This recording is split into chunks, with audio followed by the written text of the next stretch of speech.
And now we will have the segment for discussion questions, and would like to pose this first question for speakers. And please feel free to post your questions for anyone on any of these topics in the chat. And we certainly like to include all dialogue for questions here. The first question is, how do you view the role of global student faculty mobility addressing the larger social structural issues and inequalities? And thank you for all speakers who wish to respond to this question.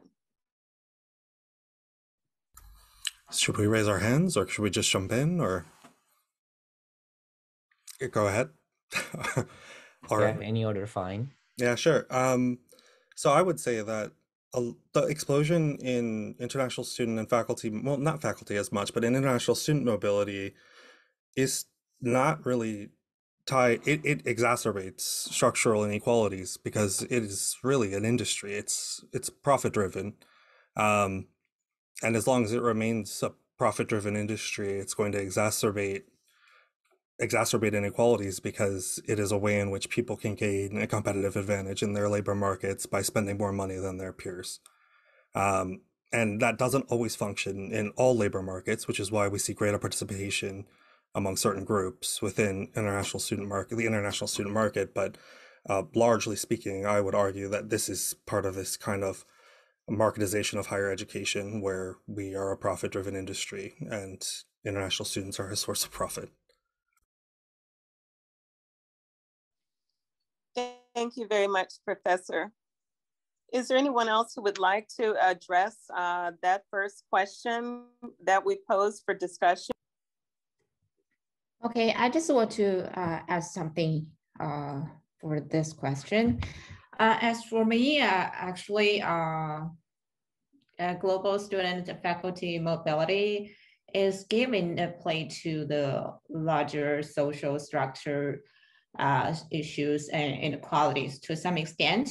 In Canada, underlying activist pedagogies have been discussed, such as how the faculty relates to to international students, and how the university at large accommodates diversities, just like race and gender, and how academic staff can imagine the new possibilities regarding the anti-discriminatory curriculum to handle the challenges of the international students. So, and some universities just are examining the support services such as counseling to ensure it is culturally sensitive and related to the international students. And also they just have some cross-cultural training, developing cross-racial empathies, considering gender and culture differences. So I think my answer is positive, and like faculty members can boost the deeper appreciation of the others' experience and their perspectives from different culture contexts. Yeah. Thank you very much for your response. And is there anyone else who would like to address the first discussion question or have any other remark? I see the one digital hand raised. Oh, okay. Yes, please go ahead and speak. Hi, this is Lena Bo. Sorry, I cannot have my video on right now. I'm from Syracuse University. I work with international students. So regarding the role of the mobility, the student faculty mobility on the inequity issue, those things, I highly recommend recently, I think that there's a book, Jason and Waters and Brooks. So there's a book, sorry, I forgot the exact name right now. So, and address the trend of the new student and faculty mobility. So I totally agree, for most Western countries, international recruitment is generally for profit. So I mean, but it's not just the only reason, primary reason. However, we also need to look at the change of the trend, because in the past 10 years, many Asian countries, especially China, has drawn lots of international students from low income or middle income countries, families. So those students, if without those, the new trend, without the new, some initiatives of some Asian countries, they cannot study abroad. So, but I think the trend is changing. And then also, of course, Erasmus program definitely is another thing. So, and then lots of the middle class family, the students, they can study abroad. So I think that the new student and faculty mobility certainly is making changes in the social justice inequity issue. So, but it's still many new things, I think, popping up. Thank you so much for your response. And now we'd like to move on to our second question. How does global student faculty mobility address intercultural education, global learning objectives for both domestic and international students, and internationalization agendas? And in the interest of time, if we might have one person to give remarks or comments for this.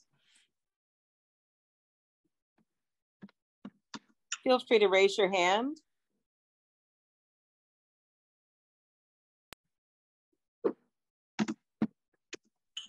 Thank you, Giorgio, please.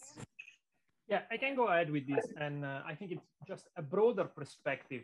I really like what has been said before. I think sometimes we think about student and staff mobility as something that exists per se, but what is important is the rationale why we are doing student and staff mobility. So it depends really what we want to achieve with that. If we're looking for global learning outcome, of course, student mobility, it's fundamental, because you will expose students to different cultures, really moving to a completely different reality. You have learning outcomes that you cannot reproduce with other means, for instance, with collaborative international learning, even if this is a very good tool.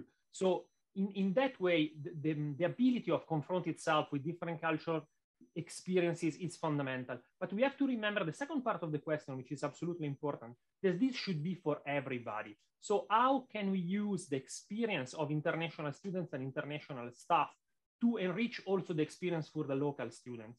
There are a lot of different methods that there are, like visiting professors that are showing their culture, but the key is really why we do that and what do we want to achieve with this internationalization. And the answer there is we should not limit ourselves thinking about student mobility or staff mobility per se, but we should think why we want to internationalize. So we want to internationalize because we want to improve the quality of education and research for all. And that we need something that goes beyond just the tool itself. We need a rethinking of the programs of curricula and really making them more intercultural, more international. And this is something that can happen also at home. So student mobility, staff mobility are just tools to achieve a final aim, which is really to have all students having global learning outcomes. Thank you. Thank you very much. And thank you to all who participated in this discussion. Thank you. Thank you so much, Dr. Fraser. I do have a few housekeeping here, and part of the issue is, we published too many books over the pandemics, 15 new titles, and we tried our best to accommodate our colleagues and to share the, information from their chapters. So thank you so much. Still, I have some housekeeping here. We have several journals in our network. If you are thinking of publishing, let us know. These are the free of cost. There is no article processing fees or anything. These are open access journals sponsored by the public research universities in the US. We appreciate your submission in these the journals. We have 9 journals in the network. And also we have a partner collaboration with the Springer, Routledge, Palgrave Macmillan with the 3 publishing house, and the Star has also started publishing books. So this is also another venue for those scholars interested in writing and publishing their work. We have new titles, and some of you have already presented your chapters from these books, these volumes.